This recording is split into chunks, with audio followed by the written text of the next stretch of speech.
Apodreça sozinha, velha. Esse dinheiro agora é meu. Meu filho esvaziou minha conta e sumiu. Foi a última coisa que ele disse antes de desaparecer. Engoli em seco. Não disse uma palavra. Quando o gerente do banco ligou para ele 3 dias depois, sepultou cada plano que ele tinha feito com o meu dinheiro. Meu nome é Neuza. Tenho 66 anos. E nunca imaginei que a última coisa que meu filho diria antes de sumir seria: apodreça sozinha, velha. Tudo começou há 7 meses, quando Fábio voltou a morar comigo depois que a lanchonete dele quebrou. Ele chegou sem aviso prévio, com 2 malas de roupa e o rosto de quem tinha perdido tudo. Disse que o negócio não tinha dado certo, que os sócios o enganaram, que os fornecedores cobravam caro demais, que os clientes não apareciam. Sempre a culpa nos outros, nunca nele. Abri a porta, dei o quarto de hóspedes, fiz comida, lavei roupa, porque mães fazem isso. Mães sempre dão mais uma chance. Nos primeiros 2 meses, Fábio ficava trancado no quarto. Dizia que estava procurando emprego, dizia que estava reestruturando a vida, dizia que logo ia sair de casa. Eu acreditava, ou fingia acreditar, porque era mais fácil fingir do que encarar a verdade. Meu filho era um fracassado de 38 anos que nunca tinha conseguido se sustentar sozinho. Moro em Santa Mônica, bairro central de Uberlândia, em um apartamento de 2 quartos que é pequeno, mas é meu. Vivo sozinha há 23 anos, desde o divórcio. Meu ex-marido me traiu com uma funcionária da confecção que eu tinha e desapareceu. Minha filha mais velha morreu aos 26 anos em um acidente de carro. Fábio é o único filho vivo que me resta. E eu me apego a ele com um desespero maternal que eu sei que é doentio, mas que eu não consigo controlar. Porque quando você perde um filho, o que sobra vira tudo. E Fábio é tudo que sobrou. Há 5 meses, Fábio começou a pedir dinheiro. Pequenas quantias no começo. R$ 50 para colocar crédito no celular. R$ 100 para pagar uma consulta médica. 200 para comprar remédio. Eu dava. Sempre dava. Tirava da minha conta corrente aquela que eu uso para o dia a dia, onde deposito mensalmente uma parte da minha renda de investimentos. Nunca mantive saldo alto nessa conta. Sempre deixo entre 5 e 8 mil reais. O resto fica aplicado. Seguro. Invisível. Porque o que Fábio não sabe, o que ninguém da família sabe com certeza, é que eu tenho 2.300.000 reais investidos. Vendi minha confecção de roupas infantis em 2017 por 1.900.000 reais, depois de 31 anos de trabalho. Investi tudo. CDBs, Tesouro Direto, fundos imobiliários, ações. Distribuí em 3 bancos diferentes, Banco do Brasil, Itaú e Bradesco. A carteira gera renda passiva de aproximadamente 18 mil reais por mês. Mas eu vivo tranquila, sem precisar ficar pensando em dinheiro, em ficar gastando. Porque eu gosto, porque fui criada assim, porque aprendi durante 31 anos vendendo roupa no atacado que ostentar atrai pessoas erradas.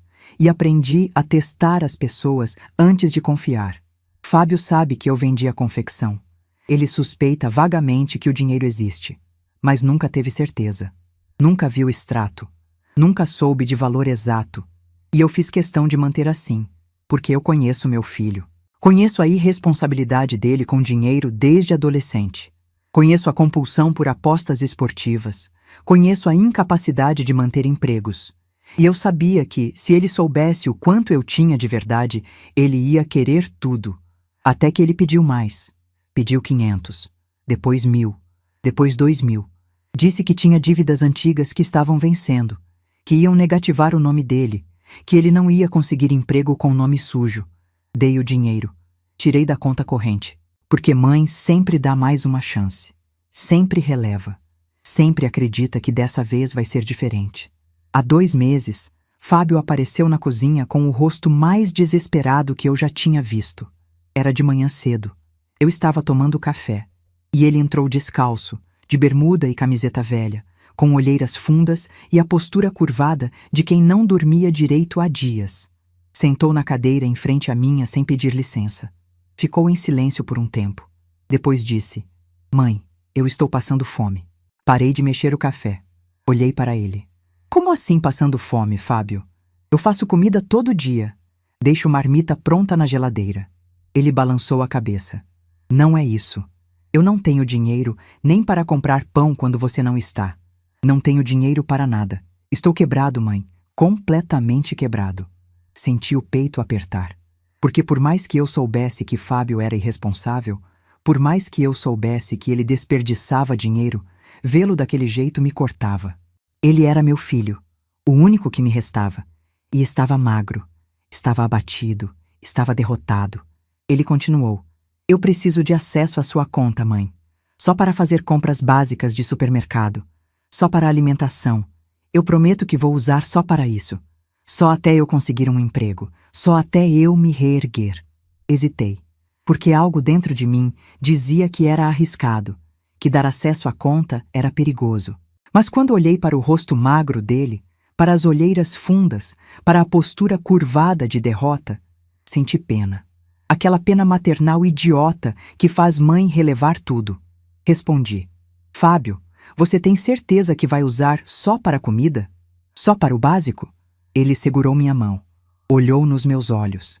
Eu prometo, mãe. Eu juro pela memória da minha irmã. Só comida. Só o básico. E eu acreditei, porque mães querem acreditar. Porque é mais fácil acreditar do que aceitar que seu filho está mentindo na sua cara. No dia seguinte, fui ao Banco do Brasil, agência Santa Mônica, onde tenho conta há 28 anos. Nilson Tavares, o gerente, me recebeu com o sorriso profissional de sempre. Ele me conhece desde os tempos da confecção, quando eu movimentava grandes volumes de dinheiro na conta jurídica da empresa. Sempre respeitou minha discrição. Sempre foi correto. Sentei na sala dele e disse: Nilson, preciso cadastrar meu filho como pessoa autorizada na minha conta corrente. Ele pegou a caneta. Começou a preencher o formulário, mas parou no meio e me olhou sério. Dona Neuza, a senhora tem certeza disso? Pessoa autorizada tem acesso quase total à conta. Pode movimentar, pode transferir, pode pedir empréstimo. É uma responsabilidade grande. Respondi rápido demais. É meu filho, Nilson. Eu confio nele. Nilson não insistiu. Terminou de preencher o formulário. Eu assinei. Fábio foi cadastrado como pessoa autorizado. E naquele momento, sem saber, eu abri a porta para o maior erro da minha vida. Nas primeiras semanas, Fábio usou a conta para o que tinha prometido. Eu checava o extrato toda semana pelo aplicativo do banco e via exatamente o que esperava. Supermercado Bretas, R$ 86. Farmácia Pague Menos, 43. Padaria São Geraldo, R$ 12. Mercado Central, 52. Tudo dentro do combinado. Tudo coerente com o que um homem sozinho, sem renda, precisaria comprar. Eu relaxei. Baixei a guarda. Parei de checar o extrato toda semana.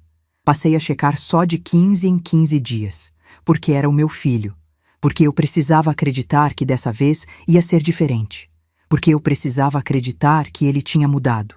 Mas ele não tinha mudado. Ele só estava construindo confiança. Ele estava me testando. Estava esperando o momento certo para agir. E eu, idiota, cega de amor maternal, não vi. Até que há 2 semanas entrei no aplicativo do banco pela manhã. Era uma terça-feira. Eu tinha acordado cedo, feito café, sentado na mesa da cozinha com o celular na mão para checar as notícias. Abri o app do Banco do Brasil por hábito. Digitei a senha, a tela carregou. E quando apareceu o saldo, senti o chão sumir debaixo dos meus pés. Saldo, 0,00. Olhei 3 vezes achando que era erro do sistema. Atualizei a página. 0. Saí do aplicativo. Entrei de novo. 0. Senti o coração disparar. Senti as mãos tremerem. Liguei para o banco. A atendente automática me fez passar por 3 menus antes de me transferir para um atendente humano. Quando finalmente consegui falar com alguém, minha voz estava tremendo. Meu saldo está zerado, preciso saber o que aconteceu. A atendente pediu meus dados, confirmou minha identidade. Depois disse com voz calma, profissional, indiferente. Dona Neuza, houve uma transferência de R$ 7.400 anteontem à noite, às 23h17, para uma conta em nome de Fábio de Mello. E houve uma tentativa de empréstimo consignado no valor de R$ 30.000, que foi negada porque a senhora não tem margem disponível. A tentativa foi registrada ontem pela manhã, às 9h42. Senti o estômago revirar. Senti a sala girar. Desliguei sem agradecer. Fiquei parada na cozinha, segurando o celular com as duas mãos, tentando processar o que tinha acabado de ouvir. R$ 7.400. Todo o saldo da minha conta corrente. Transferido para a conta do Fábio. Às 23h, quando eu já estava dormindo. E ele tinha tentado pegar mais. Tinha tentado um empréstimo de 30 mil. Subi correndo para o quarto dele. Bati na porta. Ninguém respondeu. Bati de novo, mais forte. Nada. Girei a maçaneta. A porta estava destrancada. Abri. O quarto estava vazio. Roupas jogadas no chão. Armário aberto. Mala sumida. A cama desfeita. O cheiro de cigarro impregnado no colchão. Ele tinha ido embora. Tinha roubado meu dinheiro e tinha fugido. Peguei o celular. Liguei para o número dele. Chamou 2 vezes. Depois desligou na minha cara. Liguei de novo. Caiu direto na caixa postal. Mandei mensagem no WhatsApp. Fábio, onde você está? O que você fez com o dinheiro da minha conta? Visualizou em 2 minutos. Não respondeu. Liguei mais 10 vezes seguidas. Todas caíram na caixa postal. Mandei mais mensagens. Visualizou todas. Não respondeu nenhuma. Sentei na cama dele. Olhei para o quarto bagunçado, para as gavetas abertas, para a camiseta velha jogada no chão, para o cinzeiro cheio em cima da mesinha de cabeceira, e comecei a entender. Ele não tinha fugido por impulso. Ele tinha planejado, tinha construído confiança durante semanas, tinha usado só para compras pequenas no começo, tinha me feito baixar a guarda, e quando viu que eu não estava mais vigiando, ele agiu, transferiu tudo, tentou pegar mais, e desapareceu. Fiquei sentada naquela cama por horas, não chorei, não gritei, apenas fiquei ali, em silêncio, tentando processar a traição, tentando aceitar que meu filho tinha me roubado, que ele tinha planejado tudo, que ele tinha mentido na minha cara, que ele tinha usado meu amor maternal contra mim. Espera, porque fica muito pior essa história. 2 dias depois, de manhã cedo, Fábio apareceu. Ouvi a chave girando na fechadura da porta de entrada. Levantei do sofá onde estava sentada tomando café. Ele entrou com uma mochila nas costas e uma pasta de documentos embaixo do braço.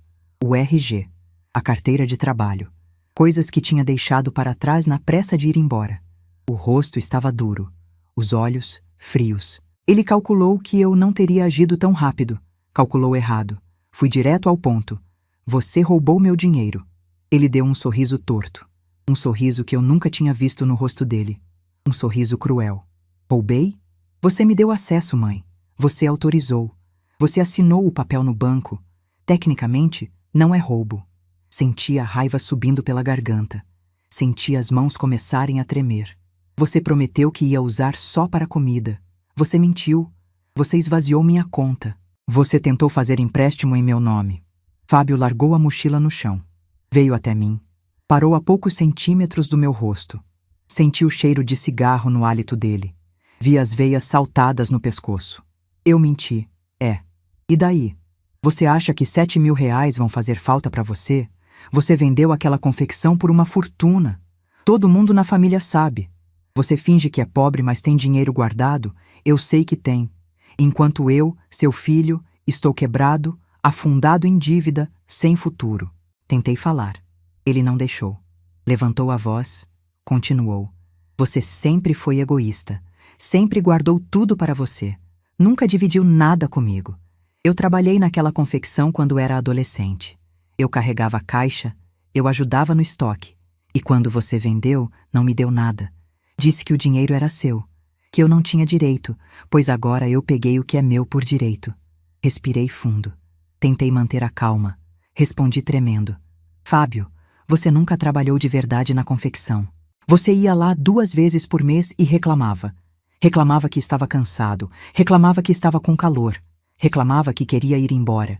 E o dinheiro da venda foi investido para garantir minha velhice, para eu não depender de ninguém, para eu não passar necessidade quando ficar velha e doente. Ele riu.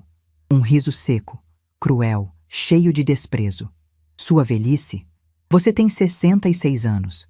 Você não precisa de uma fortuna para viver. Você não tem doença grave. Você não precisa de tratamento caro. O resto é ganância.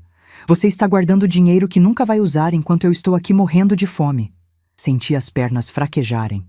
Sentei no sofá. Olhei para ele. Para esse homem de 38 anos que eu carreguei no ventre. Que eu amamentei. Que eu criei sozinha depois do divórcio. Que eu protegi quando a irmã dele morreu. Que eu sempre perdoei. Sempre relevei. Sempre dei mais uma chance. E ele estava me olhando com ódio puro. Fábio pegou a mochila. Pegou a pasta de documentos. Foi até a porta. Colocou a mão na maçaneta. Virou para trás. E disse a frase que nunca vou esquecer. A frase que mudou tudo. Apodreça sozinha, velha. Esse dinheiro agora é meu. Bateu a porta. Sumiu. O barulho da porta batendo ecoou pelo apartamento vazio. Fiquei sentada na sala, em silêncio absoluto, por horas. Não chorei. Não gritei. Apenas engoli em seco e não disse uma palavra, porque algo dentro de mim tinha morrido. E quando isso acontece, não há volta. Naquele momento, olhando para a porta fechada, para o silêncio pesado do apartamento, entendi uma coisa. Amor de mãe tem limite. E eu tinha chegado no meu. Antes de eu contar o que aconteceu depois daquela porta batendo, preciso te perguntar uma coisa. O que você faria no meu lugar? Seu próprio filho acaba de esvaziar sua conta, te xingar e dizer para você apodrecer sozinha. Você releva mais uma vez ou age? Me conta nos comentários porque a decisão que eu tomei mudou tudo. E o que veio a seguir foi devastador. 3 dias depois, meu telefone tocou. Era 10 horas da manhã. Eu estava na cozinha, tentando comer um pedaço de pão com manteiga que não descia. Olhei para a tela. Nilson, o gerente do banco. Atendi. Alô? A voz dele estava séria. Dona Neuza, preciso falar com a senhora urgente. Pode vir aqui no banco? Cheguei na agência meia hora depois. Nilson me esperava na porta da sala dele. Fechou a porta assim que entrei. Pediu para eu sentar. Ele ficou em pé, segurando uma pasta com papéis. Começou. Dona Neuza, depois da transferência que já aconteceu, detectamos mais 3 tentativas de empréstimo consignado nos últimos 2 dias. Todas negadas porque a senhora não tem margem. E houve uma tentativa de acesso aos investimentos da senhora através do Internet Banking. A pessoa tentou transferir fundos da carteira de CDB para a conta corrente. Foi bloqueado automaticamente porque exige autenticação dupla e assinatura digital. Mas isso é grave, Dona Neuza. Muito grave. Alguém está tentando esvaziar seu patrimônio de dentro para fora. Respirei fundo. Senti o ar pesado entrando nos pulmões. Foi meu filho, Nilson. Ele tem acesso como autorizado. Ele já levou todo o saldo da conta corrente. Agora está tentando chegar nos investimentos. Nilson ficou pálido. Largou a pasta em cima da mesa. Sentou. Olhou para mim com uma mistura de choque e indignação. Dona Neuza, a senhora quer que eu bloqueie o acesso dele imediatamente e registre boletim de ocorrência? Olhei para ele. Para esse homem de 54 anos que me conhecia há 28, que tinha me visto construir a confecção, que tinha me visto passar pelo divórcio, que tinha me visto enterrar minha filha, que tinha me visto vender o negócio e investir tudo com prudência. E respondi com uma firmeza que eu não sabia que ainda tinha dentro de mim. Sim, bloqueia e liga para ele. Quero que ele saiba que acabou. Nilson pegou o telefone. Discou o número de Fábio na minha frente. Colocou no viva voz. O telefone chamou 4 vezes. Fábio atendeu com voz irritada. Alô? Nilson disse com voz firme, profissional, implacável. Fábio de Melo, aqui é Nilson Tavares, gerente do Banco do Brasil, Agência Santa Mônica. Estou ligando para informar que você foi formalmente removido como pessoa autorizada na conta da sua mãe. Todas as tentativas de empréstimo e transferência foram bloqueadas, e a dona Neuza vai registrar boletim de ocorrência por apropriação indébita. Sugiro que você procure um advogado. Houve um silêncio longo do outro lado. Um silêncio pesado, tenso, carregado. Depois, Fábio desligou sem dizer uma palavra. Nilson olhou para mim. Pronto, ele sabe. E agora, dona Neuza, a senhora precisa procurar um advogado. Isso não é mais só questão bancária. Isso é questão criminal. Saí do banco direto para o escritório da doutora Elaine Campos. Conheci Elaine há 15 anos em um curso de bordado na igreja do bairro. Nos tornamos amigas. Ela sempre admirou minha força. Dizia que eu era guerreira. Dizia que eu era exemplo. Nunca imaginei que um dia eu ia precisar dela como advogada criminalista. Cheguei ao escritório sem avisar. A secretária tentou dizer que a doutora Elaine estava em reunião. Eu disse: "É urgente, é pessoal." A secretária entrou na sala. Voltou 2 minutos depois. "Ela vai te atender agora." Elaine me recebeu com um abraço apertado. Ofereceu café. Sentamos. Ela olhou para o meu rosto e disse: "Neuza, o que aconteceu?" Contei tudo. Desde o dia que Fábio voltou a morar comigo. Desde o pedido de acesso à conta. Desde as compras pequenas que construíram confiança. Desde a transferência total. Desde as tentativas de empréstimo. Desde as tentativas de acessar os investimentos. Desde a frase: "Apodreça sozinha, velha." Mostrei os extratos que Nilson tinha impresso. Mostrei as mensagens de WhatsApp onde Fábio me xingava e me bloqueava. Mostrei o histórico completo. Elaine ficou em silêncio por alguns minutos, lendo tudo com atenção. A expressão dela foi mudando. De preocupação para indignação. De indignação para raiva contida. Depois disse: "Neuza, isso não é briga de família. Isso é atividade criminosa. Apropriação indébita qualificada. Estelionato tentado. Uso indevido de autorização bancária. Seu filho pode pegar de 2 a 8 anos de reclusão." Senti o estômago revirar. Senti a sala girar. "Elaine, eu não quero prender meu filho. Eu só quero meu dinheiro de volta. Eu só quero que ele pare." Elaine me olhou séria. Pegou minha mão. "Neuza, você pode não querer, mas quando isso chegar na polícia, não vai mais depender de você. Ilícito patrimonial contra idoso é de ação penal pública incondicionada. O Ministério Público pode oferecer denúncia mesmo sem você querer. E vai oferecer, porque a gravidade é alta, porque a vítima é idosa, porque o agressor é filho. Tudo isso agrava." Respirei fundo. Senti as lágrimas começarem a subir. Segurei. Não ia chorar ali, não na frente da Elaine.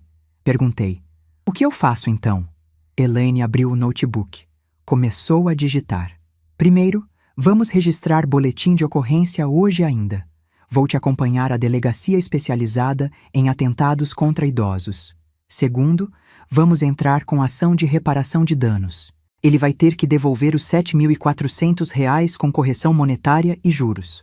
Terceiro, vou solicitar medida protetiva para que ele não se aproxime de você, não entre em contato, não tente acessar suas contas de forma alguma. Quarto, vou notificar extrajudicialmente ele e a namorada, já que ela está com ele e pode ser considerada cúmplice ou receptadora do valor subtraído." Parou de digitar. Olhou para mim. "E preciso te avisar de uma coisa, Neuza. A defesa dele vai usar o argumento de que você autorizou. Vai dizer que você assinou o papel. Isso é previsível. Mas a autorização obtida por engano. Ele te disse que era para comprar comida, construiu confiança por semanas antes de agir. Configura dolo. É esse elemento que transforma o abuso de confiança em atividade criminosa. O juiz vai ver isso. Eu vou fazer o juiz ver isso." Concordei com tudo. Assinei procuração. Elaine pegou a bolsa. Pegou as chaves do carro. "Vamos agora. Não podemos perder tempo." Chegamos na delegacia especializada em atentados contra idosos às 3 da tarde. O prédio era cinza, feio, com paredes descascadas e cheiro de mofo. Tinha gente esperando nos corredores. Idosos com rostos cansados. Familiares revoltados. Elaine foi direto ao balcão. Disse que tinha vítima de apropriação indébita cometida por familiar. A atendente mandou esperar. Esperamos 40 minutos. Quando finalmente fomos chamadas, uma delegada jovem, de uns 40 anos, nos recebeu. Doutora Patrícia Almeida. Ela tinha olhos cansados, mas atentos. Me ouviu por 1 hora inteira. Fez perguntas detalhadas.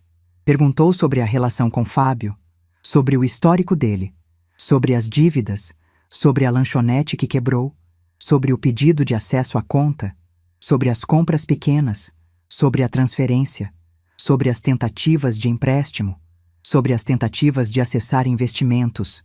Pediu extratos. Pedi comprovante de autorização bancária. Pediu histórico de mensagens. Anotou tudo. Digitou tudo no sistema. Depois disse: Dona Neuza, vou abrir inquérito policial. Vou intimar o Fábio para depor. E vou pedir ao banco o rastreamento completo das transações. Se ele usou o dinheiro para pagar dívida de terceiros, esses terceiros também podem responder como receptadores. Saí da delegacia com o coração apertado, mas com a certeza de que tinha feito o certo. Elaine me deixou em casa. Antes de ir embora, disse: Neuza, agora você precisa se preparar. Fábio vai reagir. Ele vai tentar te pressionar. Vai tentar te fazer sentir culpada. Não cai nessa. Você fez o certo. Nessa mesma noite, Flávia me ligou. Minha sobrinha, filha da minha irmã mais nova, psicóloga, 32 anos, sempre teve relação próxima comigo. Ela tinha ficado sabendo pelo grupo de família no WhatsApp. Alguém tinha comentado que eu tinha ido na delegacia. As notícias se espalham rápido. Flávia chegou ao apartamento meia hora depois da ligação. Trazia rosca de padaria e olhos marejados. Sentou no sofá do meu lado. Não disse nada por um tempo. Apenas ficou ali, segurando minha mão. Depois falou baixinho: Tia, você fez o certo. Eu sei que dói, mas você fez o certo. Fiquei olhando para ela, para essa menina que eu vi crescer, que eu levei no parque quando era criança, que eu ajudei a pagar faculdade quando a mãe dela estava desempregada. E pensei que às vezes o consolo mais verdadeiro não tem argumento nenhum, só presença. Chorei um pouco. Ela não me mandou parar. Ficou ali, segurando minha mão, em silêncio. Mas o que aconteceu depois foi ainda mais devastador. 2 dias depois, Fábio recebeu a intimação policial pelo correio. Eu sei porque ele me ligou aos berros. Desbloqueou meu número só para gritar. Atendi tremendo. A voz dele veio alta, rasgada, furiosa. Você me denunciou? Você chamou a polícia? Que tipo de mãe faz isso com o filho? Respirei fundo. Tentei manter a voz firme. O tipo de mãe que foi roubada pelo filho. Você teve chance de devolver o dinheiro, Fábio. Teve chance de pedir desculpa. Escolheu xingar e sumir. Ele gritou mais alto. Senti o volume do celular doer no ouvido. Eu vou me matar, mãe. Vou me matar e a culpa vai ser sua. Você vai carregar isso pro resto da vida. Você vai ver meu corpo no caixão e vai saber que foi você que me colocou lá. Desliguei. Com a mão tremendo, desliguei. Fiquei parada na cozinha, segurando o celular, sentindo o coração disparar. Liguei imediatamente para Elaine. Contei sobre a ameaça. Ela disse com voz firme: Isso é chantagem emocional. Não cai nessa. E se ele realmente tentar algo, a responsabilidade é dele, não sua. Vou anexar essa ligação como prova de tentativa de coação. Grava tudo, Neuza. Se ele ligar de novo, grava. Na semana seguinte, Fábio foi depor. Levou Thaís, a namorada, junto. Elaine acompanhou o depoimento. Me contou tudo depois. Fábio tentou se fazer de vítima. Disse que a mãe o autorizou a usar o dinheiro. Que não foi apropriação indébita. Que ele tinha necessidades, que a mãe tinha muito dinheiro guardado e não ajudava o filho. A delegada Patrícia foi implacável. Olhou para ele e disse: Autorização para a compra de alimento não é autorização para esvaziar conta. Isso é abuso de confiança. Isso é atividade criminosa. O senhor construiu confiança durante semanas usando a conta para pequenas compras. Ganhou a confiança da vítima. E quando ela baixou a guarda, transferiu todo o saldo. Isso se chama dolo. Isso se chama planejamento. Fábio saiu da delegacia arrasado. Mas o que aconteceu a seguir, eu não esperava. Thaís não saiu junto com ele. Ficou para trás na sala de espera. Pediu para falar com a delegada em particular. Elaine estava presente. Me contou tudo depois, no carro, enquanto me levava de volta para casa. Thaís declarou que sabia com antecedência que Fábio planejava pegar dinheiro da mãe. Que ele tinha contado o plano a ela 2 semanas antes. Que ele disse que a mãe era rica, mas fingia ser pobre. Que ele tinha direito àquele dinheiro. Que ia transferir tudo e depois sumir por uns dias até a mãe se acalmar. Thaís disse que não tinha agido por medo, por fraqueza. Que Fábio era explosivo, que gritava, que ameaçava. A delegada foi direta com ela. Você sabia que era infração penal e não impediu. Isso te coloca em posição delicada. Mas se você depuser voluntariamente, com detalhes do que sabia e quando soube, Isso pesa a favor da acusação e pode aliviar sua situação jurídica. Thaís assinou o depoimento voluntário na mesma hora. Elaine me mostrou a cópia depois. Cada detalhe que ela forneceu apertou o cerco sobre Fábio. A data em que ele contou o plano, 17 de março, um domingo à noite, na casa do amigo onde estavam hospedados. As palavras que ele usou: "Vou pegar tudo que é meu por direito. Ela que se dane." A naturalidade com que falava em pegar o que era seu. A certeza de que a mãe não ia fazer nada, porque mãe sempre releva. A armadilha que ele tinha construído estava se fechando sobre ele, e ele nem sabia ainda. No dia seguinte, recebi uma visita inesperada. Eram 8 horas da manhã. Eu estava tomando café quando o interfone tocou. Era Janaína, minha vizinha do apartamento ao lado. "Neuza, tem uma moça aqui embaixo querendo falar com você. Disse que é a Thaís." Fiquei parada por um segundo. Thaís, a namorada do Fábio. O que ela queria? Autorizei a subida. Abri a porta e esperei no corredor. Thaís saiu do elevador com o rosto inchado de choro, olhos vermelhos, cabelo preso de qualquer jeito, roupas amarrotadas. Entrou no apartamento sem pedir licença. Sentou no sofá.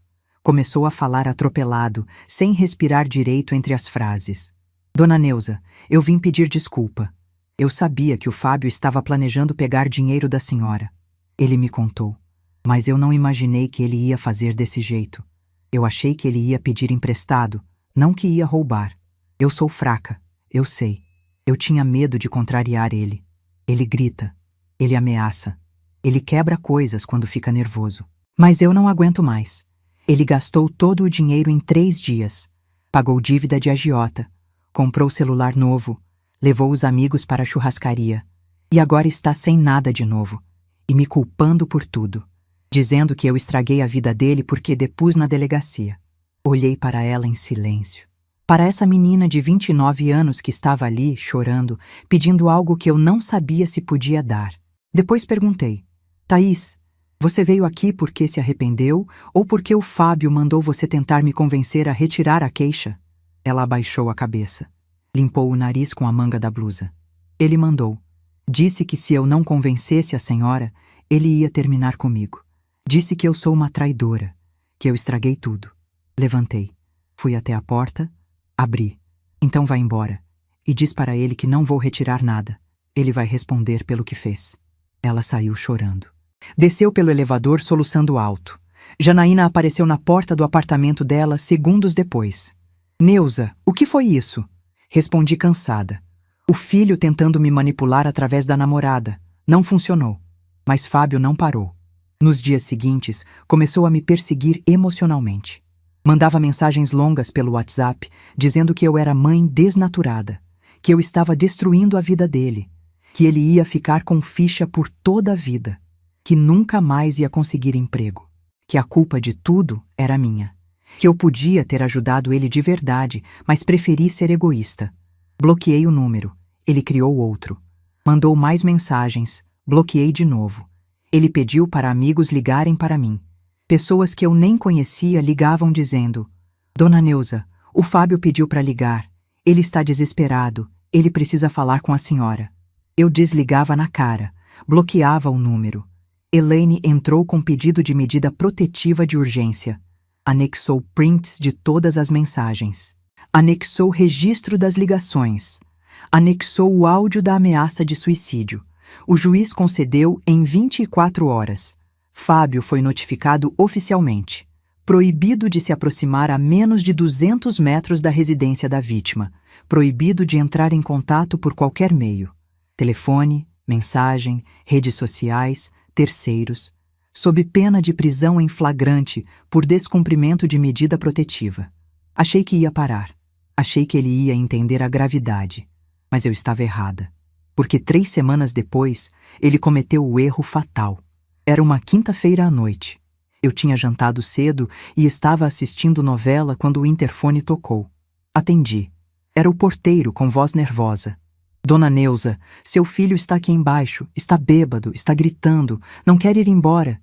Senti o coração disparar. "Chama a polícia. Agora." Desliguei. Liguei para Janaína. Ela atendeu assustada. "Janaína, O Fábio está aqui embaixo. Chamei a polícia. Fica de olho. Janaína desceu antes de mim. Me ligou do hall de entrada. Neuza, ele está quebrando a porta de vidro. Está socando. Está sangrando a mão. A polícia já vem. Desci correndo. Quando cheguei no térreo, Fábio estava aos berros, socando a porta de vidro do hall com as duas mãos. O vidro tinha rachaduras. Sangue escorria dos nós dos dedos dele. Ele gritava meu nome. Neuza, desce aqui, sua velha miserável. Você me destruiu. Você acabou com minha vida. Eu vou te matar. Vou te matar e depois me matar. O porteiro tentava contê-lo. Fábio o empurrou com força. O porteiro bateu nas costas contra a parede. Janaína gritou. Outros moradores começaram a aparecer. A polícia chegou 5 minutos depois. 2 viaturas. 4 policiais. Desceram rápido. Fábio tentou correr quando viu os policiais. Não conseguiu. Foi imobilizado no chão. Algemado. Arrastado para dentro da viatura. Chutava, gritava, cuspia, olhava para mim pelos vidros do carro com ódio puro. Ódio que eu nunca tinha visto em olhos humanos. E naquele momento, olhando para ele algemado dentro daquela viatura, entendi que tinha perdido meu filho para sempre. Não para a polícia, para o ódio, para a maldade que ele tinha escolhido carregar. A viatura foi embora com sirene ligada. Fiquei parada no hall, cercada de vizinhos, olhando para a porta de vidro rachada e para as manchas de sangue no chão. Janaína me abraçou. Não disse nada. Apenas me abraçou. A delegada Patrícia me ligou no dia seguinte de manhã cedo. Dona Neuza, seu filho foi detido em flagrante por descumprimento de medida protetiva, dano ao patrimônio e desacato à autoridade. Ele vai passar por audiência de custódia hoje à tarde. Pode ser solto com medidas cautelares ou pode ficar detido preventivamente até o julgamento. Depende do juiz. Mas com esse histórico, com a gravidade das ameaças, com a violência demonstrada, a chance de prisão preventiva é alta. Senti o peito apertar. Senti as pernas fraquejarem. Sentei na cadeira da cozinha. Doutora Patrícia, eu não queria que chegasse nisso. Ela foi direta, sem rodeios. Mas chegou. E a culpa não é sua, é dele. Ele teve todas as chances de parar. Escolheu continuar. Escolheu escalar. Escolheu ameaçar. Escolheu usar força. As consequências são dele. Na audiência de custódia, o juiz determinou prisão preventiva. Elaine me contou depois. A defesa de Fábio tentou argumentar que ele tinha vínculos com a comunidade, que tinha residência fixa com amigos, que não oferecia perigo real. O promotor rebateu com firmeza. O réu violou medida protetiva de pessoa idosa, que é sua própria mãe e vítima direta da ação patrimonial que está sendo investigada. Praticou dano ao patrimônio do condomínio em estado de embriaguez. Agrediu funcionário. Proferiu ameaças diretas contra a vida da vítima na frente de testemunhas. Demonstra padrão contínuo de descontrole emocional e agressividade crescente. A violação da medida protetiva, por si só, já justifica a prisão preventiva para garantir a segurança da vítima. Regime mais brando seria insuficiente diante da gravidade e da reiteração da conduta. O juiz concordou. Leu a decisão com voz firme. Defiro a prisão preventiva. O réu permanecerá custodiado no Presídio Regional de Uberlândia até julgamento definitivo ou revogação da medida por decisão fundamentada. Fábio foi levado para o presídio naquele mesmo dia. E foi ali, naquela cela fria e superlotada, que ele começou a entender que tinha perdido tudo, mas ainda não sabia o quanto. Recebi uma carta dele 2 semanas depois da prisão. Chegou pelo correio. Envelope pardo, amassado, com o carimbo do presídio. Abri na cozinha, de manhã, com o café esfriando na mesa. Dentro tinha 3 folhas de papel pautado, escritas à mão, com a letra tremida. Tive que parar 3 vezes para conseguir ler até o fim. A letra tremia tanto que parecia que as palavras pulavam. Ele dizia que estava arrependido, que tinha errado, que a prisão estava sendo um inferno, que os outros detentos o humilhavam, que ele dormia no chão porque não tinha vaga em beliche, que a comida era intragável, que ele chorava todo dia, que implorava para eu retirar tudo, que prometia devolver o dinheiro, que ia mudar de vez, que ia ser outro homem. E eu fui lendo, e em algum ponto parei de ver as palavras e comecei a ver ele criança. Vi o Fábio de 6 anos correndo na calçada da confecção, esperando eu fechar para ir embora junto. Vi o menino de 10 anos que dormia com a cabeça no meu colo quando passava mal de febre. Vi o adolescente que, apesar de tudo, ainda me ligava toda semana só para ouvir minha voz e perguntar o que tinha para jantar. Peguei o telefone. Cheguei a abrir o contato da Elaine. Fiquei olhando para o nome dela na tela por um tempo que não sei quanto durou. O dedo pairando sobre o botão de ligar. Pensei em pedir para ela retirar tudo. Pensei em visitar Fábio na prisão. Pensei em perdoar. Não disquei. Dobrei a carta. Guardei na gaveta da cozinha junto com as contas pagas. Mas o que aquele papel me custou, ninguém vai saber. Porque perdoar um filho que te traiu é fácil. Difícil é não perdoar. Difícil é manter a decisão mesmo quando o coração implora para voltar atrás. Liguei para Elaine logo depois. Não para pedir nada. Só para falar. Ela ouviu o silêncio da minha voz e disse: Neuza, eu preciso te contar uma coisa que eu devia ter dito antes com mais clareza. Mesmo que você quisesse retirar tudo agora, não dependeria mais de você. O Ministério Público já ofereceu denúncia. O processo tem vida própria. Só o promotor pode arquivar, e não vai. Não com esse histórico. Não com violação de medida protetiva. Não com ameaça contra a idosa. Fiquei em silêncio. Respirei fundo. Depois disse: Então está feito. Ela respondeu com voz suave: Está feito. Agora você cuida de você. Desliguei. Fiquei na cozinha por um tempo, olhando para o café frio. Depois joguei fora. Fiz outro. Bebi devagar, em silêncio, olhando pela janela. Mas o perigo real ainda estava por vir. 3 semanas depois da prisão, recebi uma ligação de um número desconhecido. Atendi com cautela. Era uma voz masculina, grossa, ameaçadora. Dona Neuza, sou amigo do Fábio. Ele me pediu para avisar a senhora que se não tirar a queixa, as coisas vão ficar feias. A senhora mora sozinha, né? Apartamento no Santa Mônica. Prédio sem porteiro à noite. Seria uma pena se acontecesse alguma coisa. Senti o sangue gelar. Desliguei tremendo. Liguei imediatamente para Elaine. Contei sobre a ameaça. Ela ficou furiosa. Isso é grave, Neuza. Muito grave. Ele está usando terceiros para te ameaçar de dentro da prisão. Vou comunicar isso ao juiz e ao promotor agora mesmo. Isso pode agravar ainda mais a situação dele. Elaine entrou com petição de urgência, anexando o registro da ligação. O juiz convocou a audiência para o dia seguinte. Fábio foi levado do presídio para o fórum algemado. Elaine me contou depois que ele negou tudo. Disse que não conhecia ninguém que tivesse ligado para mim, que estava sendo acusado injustamente. Mas a defesa dele estava fraca.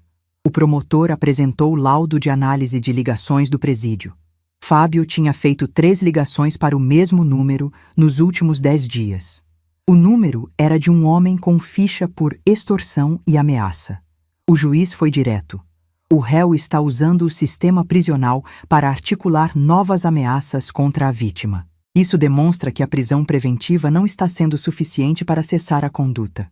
Determina o isolamento do réu e proibição de fazer ligações por prazo indeterminado. Fábio gritou na sala de audiência. Xingou o juiz. Foi retirado à força pelos agentes penitenciários. E naquele momento, vendo meu filho ser arrastado para fora da sala gritando obscenidades, entendi que ele tinha se transformado em alguém que eu não reconhecia mais.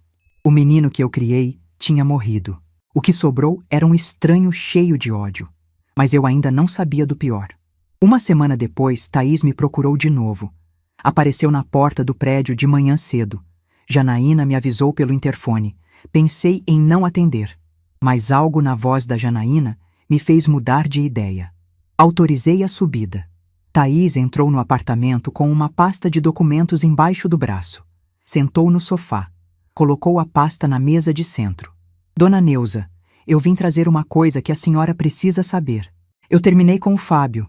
Não aguento mais, e encontrei isso no celular dele antes de ele ser levado preso. Abriu a pasta. Dentro tinha prints de conversas de WhatsApp. Conversas entre Fábio e um homem chamado Marcelo. Comecei a ler. Senti o chão sumir debaixo dos meus pés de novo. Nas conversas, Fábio planejava não só roubar o dinheiro da minha conta corrente. Ele planejava me internar em uma clínica psiquiátrica. Dizia para o Marcelo que eu estava com problemas mentais, que eu era louca, que não sabia administrar dinheiro, que ele, como filho, tinha direito de pedir interdição.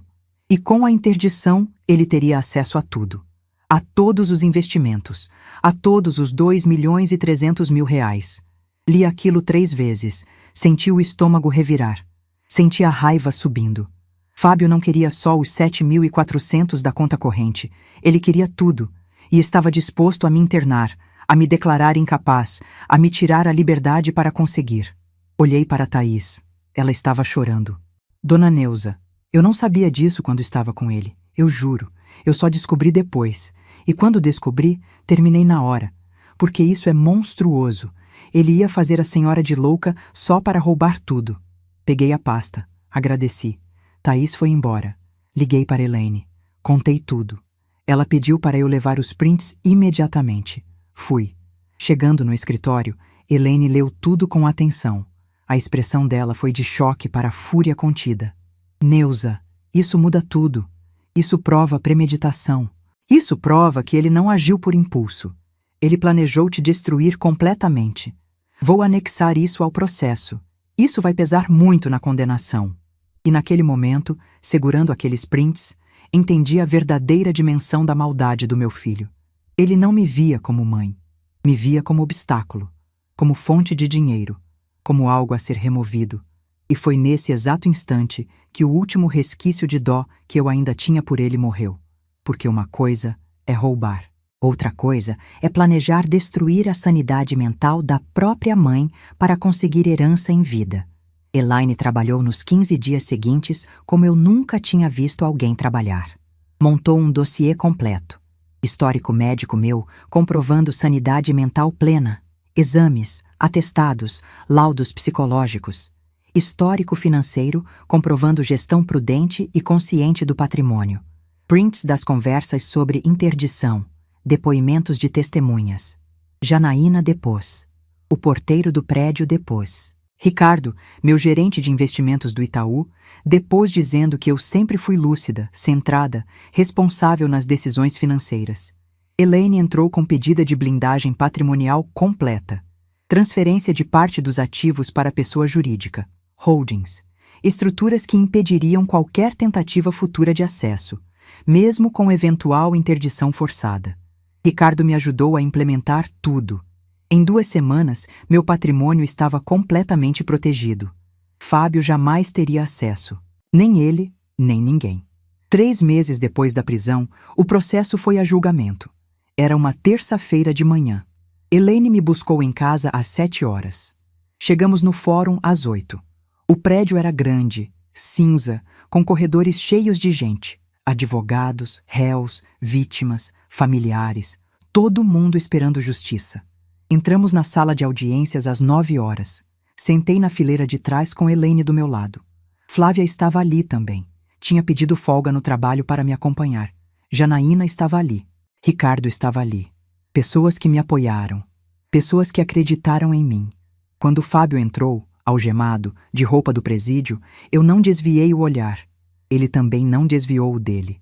Ficamos assim por um segundo que pareceu eterno. Mãe e filho. Dos 2 lados de um abismo que ele tinha cavado com as próprias mãos. O promotor apresentou o caso. Leu o histórico completo. A autorização obtida mediante engano. O uso progressivo para construir confiança. A transferência total do saldo. As tentativas de empréstimo. As tentativas de acessar os investimentos, a ameaça de suicídio como coação, a violação da medida protetiva, o flagrante no prédio, o dano ao patrimônio, as ameaças de agressão, as ameaças por terceiros de dentro da prisão e, por fim, o plano de interdição forçada. O promotor foi incisivo. Este não é um caso de filho desesperado que pediu ajuda e foi mal interpretado. Este é um caso de planejamento estruturado, de manipulação emocional calculada, de escalada progressiva de violência. O réu obteve autorização bancária mediante engano. Construiu confiança durante semanas. Transferiu todo o saldo disponível. Tentou acessar investimentos. Quando foi bloqueado, ameaçou. Quando foi denunciado, intensificou as ameaças. Quando foi afastado por medida protetiva, violou a medida com agressividade física. E quando foi detido, tentou articular novas ameaças por terceiros. A vítima é idosa, é mãe do réu. Confiou nele e foi sistematicamente destruída por ele. A sociedade precisa de uma resposta firme. A defesa de Fábio tentou argumentar que ele agiu por desespero, que estava endividado, que a mãe tinha recursos e não ajudava, que ele não planejou nada, que foi tudo impulso. O advogado de defesa era jovem, inexperiente, inseguro, falava baixo, gaguejava, não tinha argumentos fortes. O juiz ouviu tudo em silêncio. Fez anotações, depois anunciou que ia proferir sentença. Leu com voz firme, pausada, impessoal. Ante o exposto, julgo procedente a ação penal. Condeno o réu Fábio de Mello às penas de 3 anos e 6 meses de reclusão em regime semiaberto pelos delitos de apropriação indébita qualificada, estelionato tentado, ameaça, dano ao patrimônio, descumprimento de medida protetiva e coação no curso do processo. Condeno ainda ao pagamento de indenização por danos materiais e morais no valor total de R$22 mil em favor da vítima. A pena privativa de liberdade será parcialmente substituída por prestação de serviços comunitários e monitoramento eletrônico. O réu fica proibido de se aproximar da vítima, de entrar em contato por qualquer meio, de frequentar o bairro onde reside a vítima, sob pena de regressão ao regime fechado. Trânsito em julgado imediato. O juiz bateu o martelo. Fábio baixou a cabeça. Os ombros dele tremeram. Não sei se era choro ou raiva. Não me importei. Olhei para ele pela última vez naquele dia. Ele olhou de volta. Não havia mais ódio nos olhos dele. Havia derrota. Havia vazio. Saí do fórum com Elaine, Flávia, Janaína e Ricardo. Fomos almoçar juntos em um restaurante próximo. Pedi frango com quiabo. Não consegui comer muito, mas estava aliviada. Estava em paz. Porque justiça tinha sido feita. Não por vingança. Por necessidade. Thaís abandonou Fábio 1 semana depois da condenação. Mandou uma mensagem para ele pelo sistema do presídio, dizendo que não aguentava mais viver com um homem que culpava todo mundo pelos próprios erros, que ela tinha tentado ajudar, que ela tinha acreditado nele, mas que não podia mais. Fábio saiu do presídio 2 meses depois, usando tornozeleira eletrônica no tornozelo direito. Proibido de sair de Uberlândia. Proibido de se aproximar de mim. Obrigado a comparecer mensalmente ao fórum. Obrigado a cumprir 120 horas de serviço comunitário. Obrigado a pagar a indenização parcelada em 50 vezes de R$440 por mês. Voltou a morar na casa de um amigo em um bairro periférico. Começou a trabalhar como entregador de aplicativo para pagar a indenização. Trabalhava 12 horas por dia, pedalando bicicleta velha emprestada, porque não tinha dinheiro para moto. A vida dele desmoronou completamente. E eu assisti de longe, sem interferir, sem ajudar, sem perdoar. 6 meses depois da condenação, a vida de Fábio estava irreconhecível. Janaína me contou por que cruzou com ele uma vez na Avenida João Naves de Ávila, perto do Terminal Central. Ele estava magro, barbudo, com roupas velhas e sujas. Pedalava uma bicicleta enferrujada, com uma mochila térmica nas costas. A tornozeleira eletrônica aparecia por cima da meia furada. Janaína disse que ele a viu. Tentou falar com ela. Ela fingiu que não viu e atravessou a rua. Ele morava em um quarto alugado de pensão na Vila Brasília. Dividia banheiro com outros 3 inquilinos. Pagava R$300 por mês. O quarto tinha uma cama de solteiro, um guarda-roupa quebrado e uma janela sem cortina. Não tinha geladeira. Não tinha fogão. Comia marmitex de R$5 ou pão com salsicha. Trabalhava de segunda a segunda, sem folga, das 6 da manhã às 10 da noite. Tinha ficha por ações penais. Não conseguia emprego formal. Nenhuma empresa aceitava. Tentou ser repositor de supermercado, rejeitado. Tentou ser ajudante de pedreiro, rejeitado. Tentou ser entregador de farmácia com carteira assinada, rejeitado. Sobrou o aplicativo. Sobrou a bicicleta, sobrou a humilhação diária de pedalar no sol de 40 graus, carregando comida para gente que ganhava em 1 hora o que ele ganhava em um dia. A cada mês tinha que ir ao fórum prestar contas, mostrar comprovante de pagamento da indenização, mostrar comprovante de cumprimento de serviço comunitário, mostrar que não tinha saído de Uberlândia. A assistente social perguntava se ele estava bem. Ele mentia que sim. Assinava os papéis. Voltava para a bicicleta. Fábio tentou me escrever mais 2 vezes. Cartas pedindo perdão. Cartas dizendo que tinha entendido o erro. Cartas prometendo mudança. A primeira chegou 4 meses depois da condenação. Dizia que ele estava trabalhando honestamente, que estava pagando a indenização em dia, que estava cumprindo tudo, que queria uma chance de conversar. Não respondi. Guardei a carta na mesma gaveta junto com a primeira. A segunda chegou 2 meses depois. Dizia que ele entendia se eu não quisesse vê-lo nunca mais, que ele aceitava, mas que queria que eu soubesse que ele estava mudado, que a prisão tinha sido um choque, que ele tinha tempo para pensar, que tinha entendido a gravidade do que fez. Não respondi. Guardei a carta, mas não abri espaço para reconciliação. Porque reconciliação exige mais do que palavras. Exige tempo, exige prova, exige mudança real demonstrada ao longo de anos. E eu ainda não via.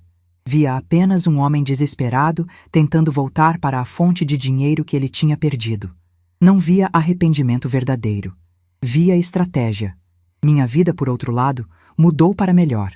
Reestruturei completamente minha segurança financeira. Ricardo foi o primeiro que chamei depois do julgamento. Em menos de 1 semana, criou uma estrutura de blindagem patrimonial completa. Holdings.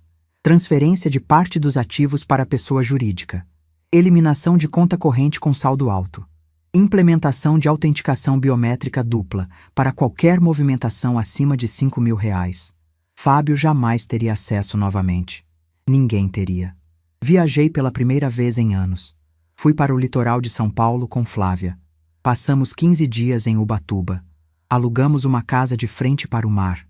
Na primeira manhã, saí cedo, antes de o sol subir de vez, e andei descalça até a beira da água. A areia estava fria. O mar estava calmo. Entrei até os joelhos e fiquei parada. Com o vento no rosto e a água gelada nos pés, chorei. Não por Fábio, ou não só por ele. Chorei por todas as vezes que eu tinha relevado o que não devia, por todas as chances que eu tinha dado e que nunca foram merecidas, por tudo que eu tinha deixado de fazer por mim para tentar salvar alguém que não queria ser salvo. Mas também sorri. Sorri porque estava viva, porque estava livre, porque o mar não me devia nada e eu não devia nada a ele. E essa leveza eu tinha esquecido como era. Flávia passou a me visitar toda semana. Tomávamos café, conversávamos sobre tudo. Ela me incentivou a fazer terapia. Comecei. Descobri que carreguei culpa materna a vida toda. Culpa por não ter salvado a filha que morreu.